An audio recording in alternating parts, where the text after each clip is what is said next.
Bonjour, après ces quelques jours où je n'ai pas pu être présente pour cette chronique, je reviens avec toujours les mêmes nouvelles.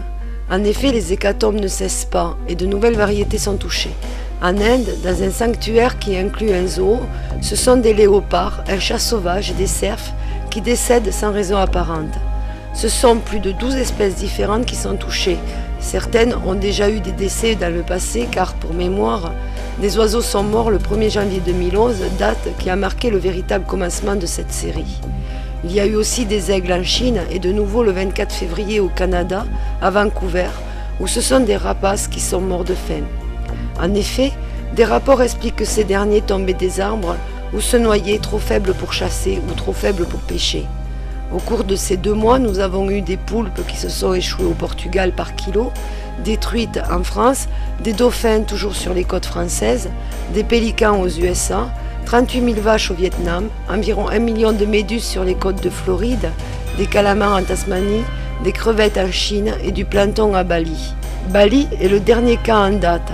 Le plancton constitue la nourriture de base de nombreux animaux aquatiques. Il est composé d'animaux de très petite taille et dans le cas du plancton temporaire, il est formé par des juvéniles tels que le homard, les crevettes, les huîtres ou les moules.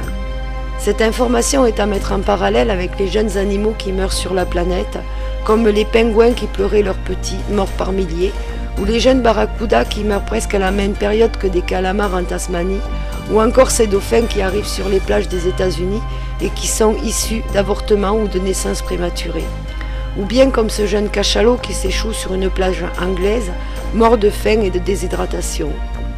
Il se passe quelque chose dans la nature actuellement, mais il est difficile de savoir la vérité. Nous démarrons le 3e mois de cette catastrophe mondiale sans avoir avancé d'un iota sur les explications. Effectivement, les théories concernant l'inversion des pôles magnétiques restent bien présentes dans l'esprit, ainsi que les prophéties contenues dans les livres sacrés.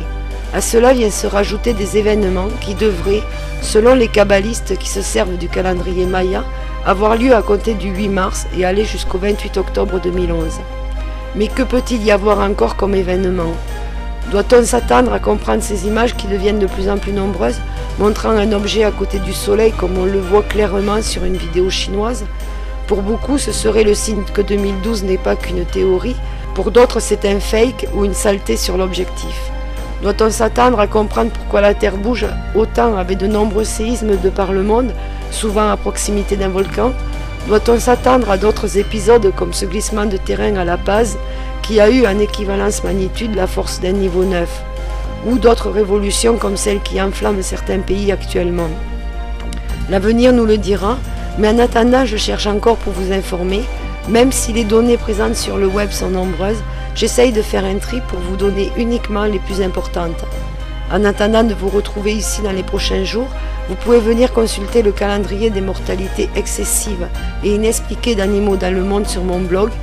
Il y a dans ce calendrier 80 cas répertoriés sur les plus de 200 existants. Même incomplet, il donne une photographie réelle de l'ampleur du désastre. À très bientôt.